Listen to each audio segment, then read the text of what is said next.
ಹಬ್ಬದ ದಿನ ಅವರು ಅದನ್ನ ನೆಲಸಮ ಮಾಡಿರೋದು ಹೇಗಾಯ್ತು ಅಂತಂದ್ರೆ ಒಂದ್ ರೀತಿ ನಿಜವಾಗ್ಲೂ ಬೇಜಾರಾಯ್ತು ಎಲ್ರಿಗೂ. ಹಬ್ಬ ಅಂತ ಅನ್ನಿಸ್ದೇ ಇಲ್ಲ. ಏನ್ ಇವತ್ತೇ ಈ ತರ ಮಾಡಿದಾರಲ್ಲ ಅಂತ ಹೇಳ್ಬಿಟ್ಟು. ಅಫ್ಕೋರ್ಸ್ ಯಾವತ್ತಿಗೂ ಮಾಡಬಾರ್ದಾಗಿತ್ತು ಆ ಥರದ ಕೆಲಸ.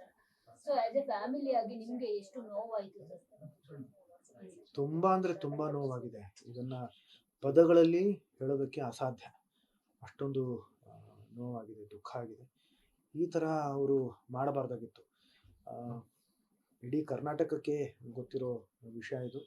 ಆ ಒಂದು ಜಾಗದ ಬಗ್ಗೆ ಅಭಿಮಾನಿಗಳ ಮನಸ್ಸಲ್ಲಿ ಎಷ್ಟೊಂದು ಒಂದು ಆ, ಆದರದ, ಅಭಿಮಾನದ, ಒಂದು ಪ್ರೀತಿಯ, ಗೌರವದ ಒಂದು ಭಾವ ಇದೆ ಅನ್ನೋದು. ಆ, ನಾನು ಕೂಡ ಹಲವಾರು ಬಾರಿ ನನ್ನ ಪತ್ರಿಕಾಗೋಷ್ಠಿಯಲ್ಲಿ ಹೇಳಿದ್ದೀನಿ. ಇವತ್ತು ಬೆಳಗ್ಗೆ ಕೂಡ ನಾನು ಆ, ನನ್ನ ಹಳೆಯ 2 ವಿಡಿಯೋಗಳನ್ನು ನನ್ನ ಸಾಮಾಜಿಕ ಜಾಲತಾಣಗಳಲ್ಲಿ ಹಂಚ್ಕೊಂಡಿದ್ದೀನಿ. ಜೊತೆಗೆ ಆ, ಮಾಧ್ಯಮದ ಮಿತ್ರರ ಜೊತೆಗೆ ಹಂಚ್ಕೊಂಡಿದ್ದೀನಿ. ಅವುಗಳಲ್ಲೂ ಕೂಡ ನಾನು ಆ, ಅದೇ ಹೇಳಿದ್ದೀನಿ. ಏನು ಅಂತಂದರೆ, ಇಲ್ಲಿ ಇರ್ತಕ್ಕಂಥ ಜಾಗ, ಈ ಪುಣ್ಯಭೂಮಿ ಏನಿದೆ, ಅದು ಹಾಗೇ ಇರಲಿ. ಯಾಕಂತಂದರೆ ಅಭಿಮಾನಿಗಳು ಸಾವಿರಾರು ಸಂಖ್ಯೆಯಲ್ಲಿ, ಲಕ್ಷಾಂತರ ಸಂಖ್ಯೆಯಲ್ಲಿ ಅವರು ಬರ್ತಾ ಇದ್ದಾರೆ.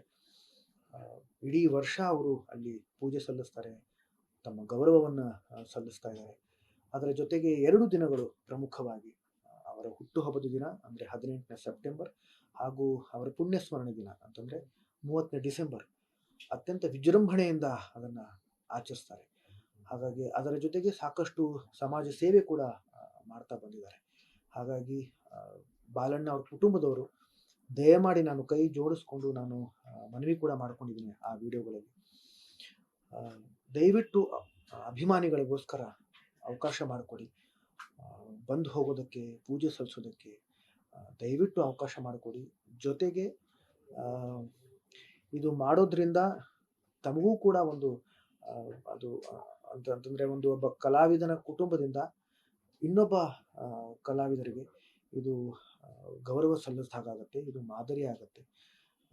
ದಯವಿಟ್ಟು ಇದನ್ನು ಮಾಡಿಕೊಡಿ ಅಂತ ನಾನು ಕೇಳ್ಕೊಂಡಿದ್ದೆ. ಆದರೆ ಅದು ಈ ರೀತಿ ಆಗಿದ್ದು ನಿಜವಾಗ್ಲೂ ತುಂಬ ತುಂಬ ಬೇಜಾರಿದೆ.